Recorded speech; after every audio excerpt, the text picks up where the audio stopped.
Hello বন্ধুরা, আশা করি আপনারা সবাই খুব ভালো আছেন। আমিও ভালো আছি। তো বাবা হসপিটাল থেকে বাড়ি চলে এসছে। আজকে দিনটা ছিল 27 সেপ্টেম্বর। তো 27 সেপ্টেম্বর আমার হাজব্যান্ডের জন্মদিন। আমার হাজব্যান্ডের জন্মদিনটা খুব বড় করে আমরা উদযাপন করি না, কারণ সে এখন অনেক বয়স হয়ে গেছে।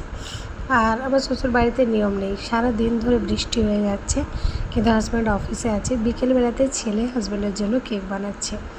তো আমার হাজব্যান্ড যদি এই ব্লগটা দেখে থাকে, তো তাকে একটাই কথা বলবো, ঠাকুরের কাছে অসংখ্য ধন্যবাদ তোমার মতো একটা জীবনসাথী পাওয়ার জন্য।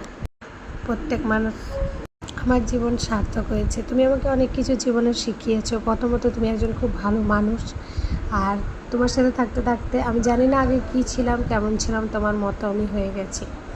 তোমার মতো ভালো মানুষ হয়তো অনেক পৃথিবীতে কম পাওয়া যায়, যে সবার নিয়ে ভাবে, সবার কথা চিন্তা করে।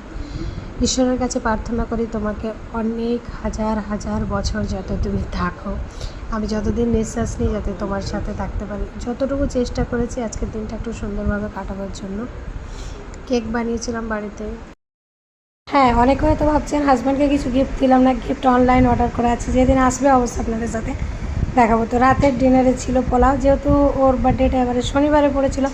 শনিবার আমরা নিরামিষ খাই, সবাই জানেন। পোলাও, পানির আর ছাতি বানিয়েছিলাম, যেটা আমার হাজব্যান্ডের আমার মোস্ট ফেভারিট।